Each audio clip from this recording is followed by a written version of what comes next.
The Tree, a short film. External, detached house, morning. A lovely detached house in the country, peaceful and serene. There are two cars parked on the driveway outside, one of which has bicycles lashed to the back. Caesar can only have organic iron-rich chunks, so if you need to buy more, I've written the brand down for you. Kitchen, morning. The kitchen's breakfast bar is laden down with travel bags. Barbara, mid-40s, is fussing with them as she dictates to Mary, a bright-eyed teenager who dutifully nods and notes everything down in the order the older woman says. Barbara's husband, Ian, mid-40s, drums his fingers on the bar, fidgets, not happy. Yes, Mrs. Coombs? Caesar looks up from his basket in the corner. He's sulking. Will his humans ever come home if they leave? He needs walking twice a day, and do make sure you play in the garden with him. Ian spoils you rotten, doesn't he, babe? As she says this, she feeds Caesar a treat. Ian snorts but regrets it as his wife shoots him an acidic glance. He holds his hands up in surrender. I think it's so great that you guys are going on a second honeymoon. I hope when I'm married, I'm still so much in love when I'm your age. Yes, well, it's been murder getting Ian out of the house. Always something coming up at the last minute. I told him. I said, what's the point of all those late nights at the office if you won't enjoy yourself? Ian grunts, grabs some bags and heads out to the car. He's been working so hard, bless him. He's just sulking because he doesn't like leaving Caesar. You will make sure he gets plenty of exercise, won't you? I'll take good care of Caesar, Mrs. Coombs. Don't worry. Have a wonderful time. Car on drive, morning. Ian is at the wheel, drumming on it impatiently. Barbara fusses with her seatbelt in the passenger seat. Oh, I do hope she's up to it. Caesar can be such a handful. Still, I suppose Stephen wouldn't have recommended her if he didn't think. Don't think we told her which food to buy. Yes, we did. I told her just now. No, I don't think so. I'd better go tell her, just in case. Kitchen, morning. Mary runs her hand along the breakfast bar, coming to a big, heavy fruit bowl. She plucks up an apple and takes a bite. As she turns, Ian appears behind her. Startled, she drops her apple. Oh, Sorry. Before she can reply, he walks past her through to the living area. He comes to a halt by a pair of glass double doors that lead to the garden. There's something we forgot to tell you, to warn you about. In the garden, you see the tree? Mary joins him and looks out into the garden. Through the glass, we see the tree, a colossal old oak, twisted and long dead. It's been there for generations, apparently. Dead now, of course. Keep away from it. He's close behind her now, uncomfortably close. She turns, caught between him and the glass.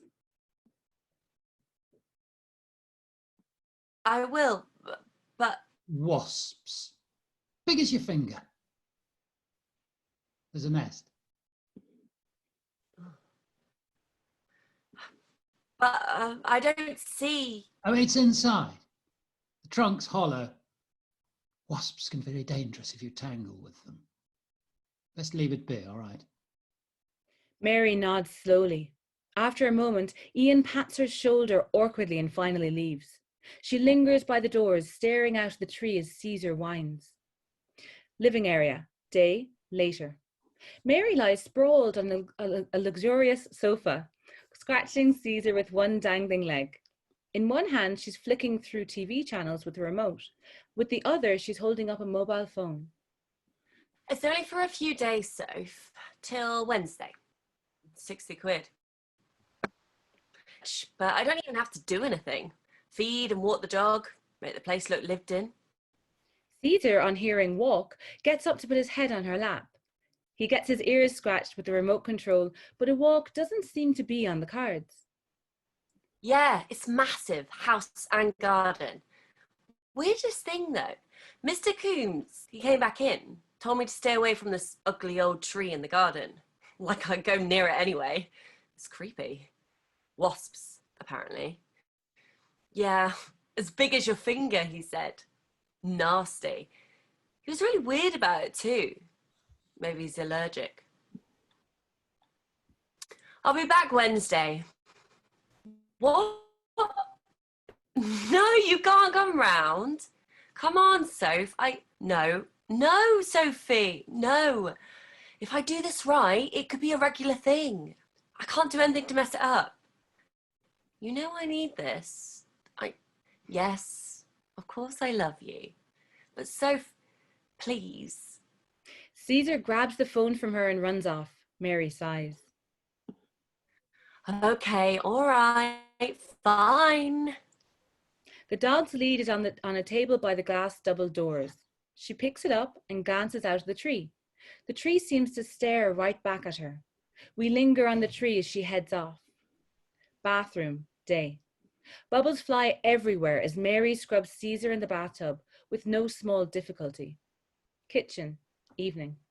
Food pours into Caesar's bowl as he waits patiently before setting upon it. Living area, evening. Mary sips from a glass of wine and stares out of the tree. Now the shadows are deepening. It looks quite sinister. No wasps, though. Weird. Living area, night.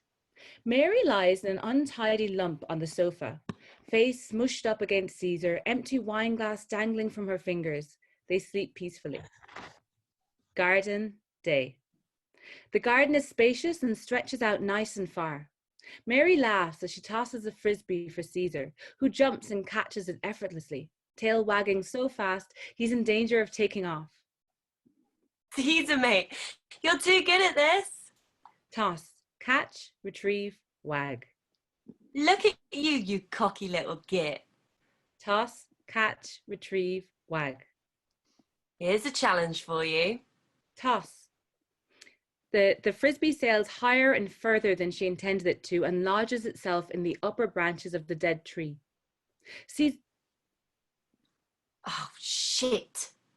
Caesar runs up to the tree, barking furiously at the trapped frisbee. Mary stands rooted to the floor, glancing from the tree to the house. Shit. She runs towards Caesar, grabbing him by the collar and wrestling him back indoors and away from any potential wasp attacks.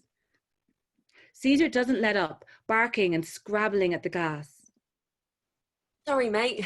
Game's over. No, Caesar, enough. Caesar won't let it lie. He whimpers and cries and paces back and forth. Well, I don't see any wasps. Garden, day. Mary approaches the tree with a small stepladder. It's short, but enough to get her up to the lower branches. She takes a few steps, pauses, no wasps. She moves closer again. There's something flying around the tree. Could be a wasp, could be a fly. No telling unless she gets closer. She gets closer and closer, step by step, until she's at the foot of the tree. There do seem to be a couple of bugs buzzing around, but hardly a swarm. They're certainly not as big as her fingers. Might not even be wasps. She makes up her mind and sets the stepladder down. On the other side of the doors, Caesar wags his tail in encouragement. Mary begins to climb. The lower branches are sturdy. She ascends slowly, stopping every few inches to look and listen. No killer wasps, yet. The upper branches are thinner and they creak and crack unnervingly. She is close to the frisbee now, but to get to it, she has to reach over the lip of the trunk, over the hollow opening. She peers over the edge. It's dark and forbidding inside.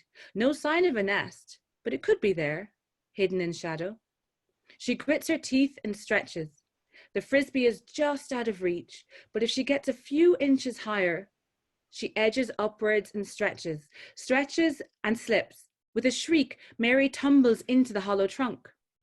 Kicking and squirming, she gets stuck briefly in an uncomfortable position, almost upside down, but manages to wriggle round so she's more or less crouched, legs pressing up against the wooden walls of the trunk. Ow! Shit! Fuck! Ow! It's dark, too dark to see properly. She casts about beneath and behind for a handhold and strikes something that makes a rustling plastic sound underneath her. She pulls a lighter from her pocket. As the flame erupts, she winces at the sight of her bloodied knuckles and slashed jeans. The bark is rough. She reaches behind her and down for the plastic object. She holds it up to the light.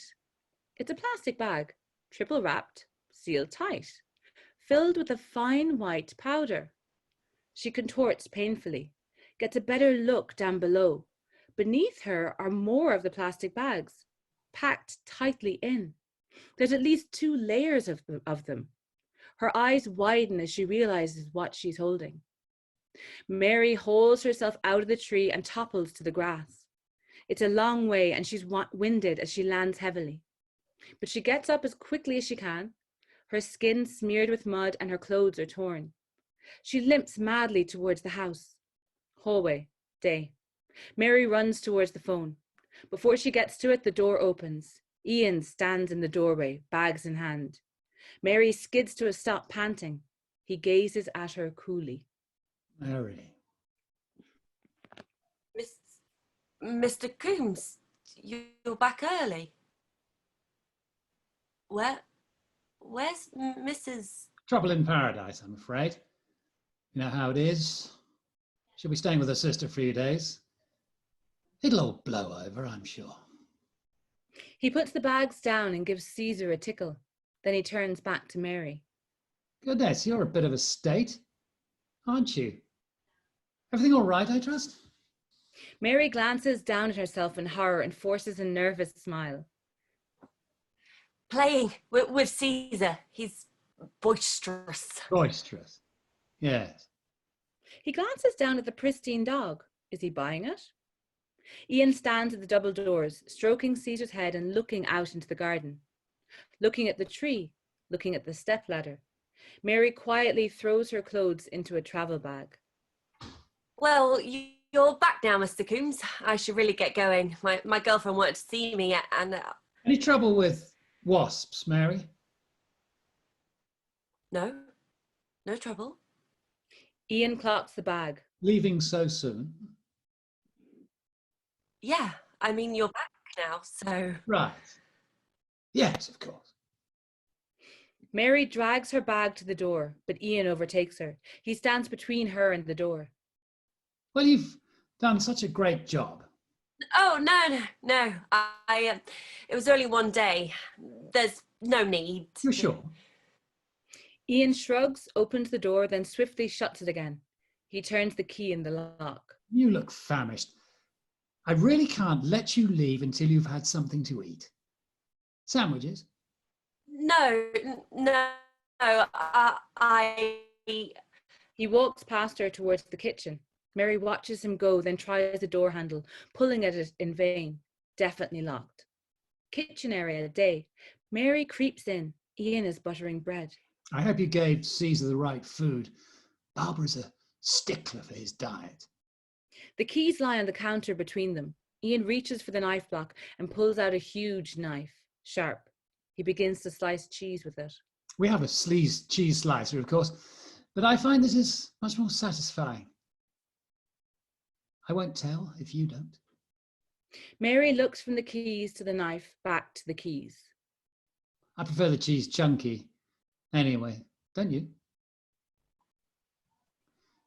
You shouldn't have gone near the tree, Mary.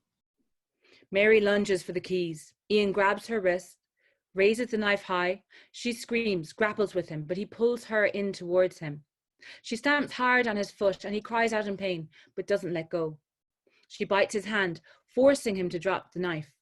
She scrabbles on the counter for something to grab. Her hand finds the heavy fruit bowl.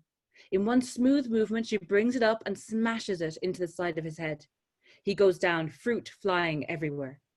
Mary turns and flees, nearly tripping on the apples. She's got to get away. She makes it to the front door and then stops short. The keys, they're still in the kitchen. Fuck! No, fuck! She grabs the phone and jabs on the buttons. Emergency services, which service do you require? Police. I need the police. There's a man. I think he's some sort of drug dealer. He's trying to kill me. Okay, it's very important to remain calm, Mom. We'll send some officers out to you right away. Where are you? I'm locked. It's locked. I'm 129 honeysuckle. Ian lunges round the corner at her, waving the knife and snarling. He barrels into her, driving her to the floor and knocking the phone from her hand. The two of them roll around, a mass of flailing limbs and the occasional flash of light on the steel blade. Caesar barks and whines, scared. Ian gets the upper hand and pins Mary down, one hand around her throat, knife held high. He brings his knife hand down, but Mary reaches up and deflects the blow with both hands. It's only for a moment, though, as the knife comes swooping back towards her. Mary grabs the little table and desperately smacks it into Ian, the phone toppling to the floor. It distracts him for a split second, but a split second is all she needs. Mary manages to wrestle the knife from him, and she slashes wildly, not even hoping to make contact, but she does. One swift slash digs deep into his throat. Blood sprays in an arc around her face as she shrugs him off and he slumps sideways to the floor. It's over. Ma'am, are you there? Ma'am, officers are on their way to your location now, ma'am. Can you hear me? Mary clutches the knife to her chest and sobs uncontrollably as Ian twitches and gurgles beside her. Caesar wanders over and licks blood from Mary's face as the voice on the phone fades away.